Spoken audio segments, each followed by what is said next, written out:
Welcome my channel Mac support. Rajasthan राजनीतिक हलचल। Bharatiya Janata party Rajasthan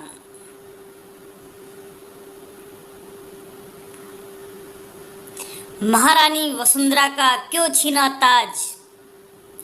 आखिर ऐसा क्या हुआ जिसने महारानी की जिंदगी ही बदल दी? जानने के लिए वीडियो अंत तक देखते रहिए।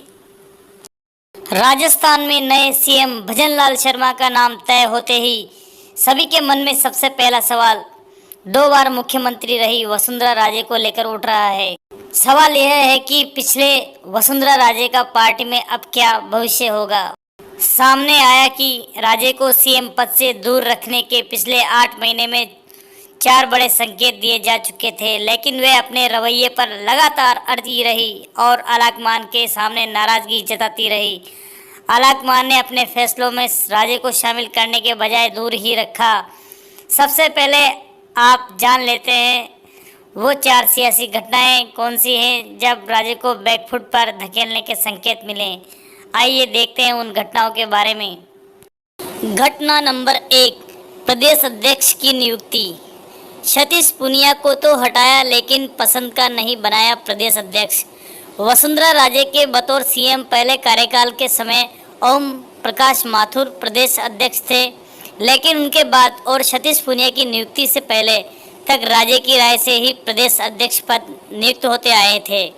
2009 में ओम प्रकाश माथुर के हटने के बाद अरुण चतुर्वेदी हो या अशोक परनामी हमेशा वसुंधरा की ही चली, लेकिन वर्ष 2019 राजे के लिए ऐसा वर्ष आया जिसमें राजे की बिना राय लिए आलाकमान ने सतीश पूनिया को प्रदेश अध्यक्ष बनाया।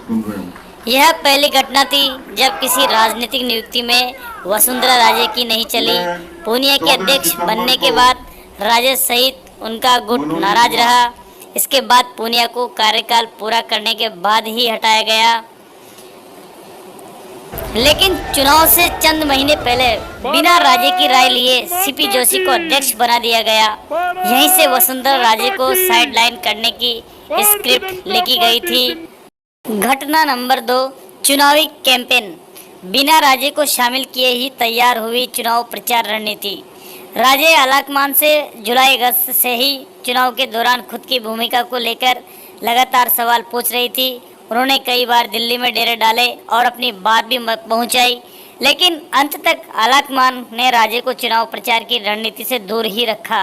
राजे ने पिछले 4 विधानसभा चुनावों में निकाली गई सभी चुनावी यात्राओं का नेतृत्व किया था।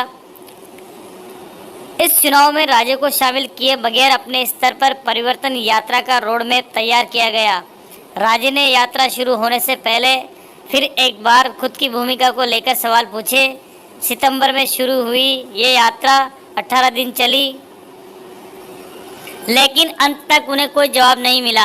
यात्रा के दौरान करीब 75 सभाएं हुई, लेकिन शुरुआत के बाद राजे दिखाई नहीं दी। घटना नंबर 3, टिकट वितरण को लेकर। राय ली, जिताओ के अलावा खास समर्थकों के टिकट काटे। जी हाँ दोस्तों, टिकट वितरण को लेकर बैठकों में राजे को शामिल रखा गया। राजे ने अपनी राय भी दी और खुद की सूचियां लेकर जयपुर और दिल्ली की बैठकों में शामिल हुई। खुद की सूचियों के आधार पर आलाकमान ने उनकी बात भी सुनी, लेकिन किया वही जो सर्वे में सामने आया था। यहाँ भी आलाकमान ने खुद की रणनीति से ही टिकट बांटे। सर्वे में राजे समर्थक जिताऊ उम्मीदवारों को कालीचरण सर्राफ, श्रीचंद कृपलानी जैसे नेताओं को टिकट दिया गया। वहीं राजे के कट्टर समर्थकों में गिने जाने वाले अशोक परनामी, यूनुस खान जैसे चेहरों को चुनाव मैदान से दूर रखा। राजे अंत तक इनकी टिकट के लिए मांग करती रही।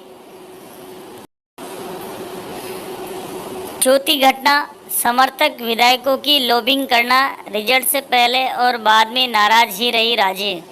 सूत्रों के अनुसार इस चुनाव से पहले और रिजल्ट आने के बाद भी तवज्जो नहीं मिलने से वसुंधरा राजे लगातार नाराज चल रही थी।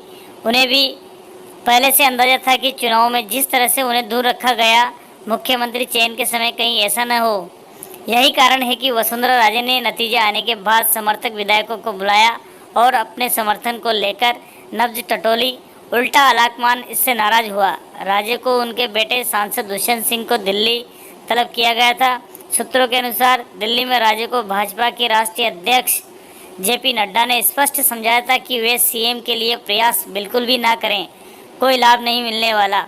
बावजूद इसके दिल्ली से लौटकर उन्होंने विधायकों को खुद के समर्थन करने के लिए जुटाया। आलाकमान ने राजे पर चुनाव के दौरान और सीएम की घोषणा तक राजे की हर गतिविधि पर बारीकी से नजर रखे हुई थी। दोस्तों, आगे आलाकमान तय करेगा कि वसुंधरा राजे का भविष्य क्या होगा। वीडियो को जानने के लिए मेरे चैनल को सब्सक्राइब करें तथा अगले वीडियो का इंतज़ार करें। लाइक करें, वीडियो शेयर करें।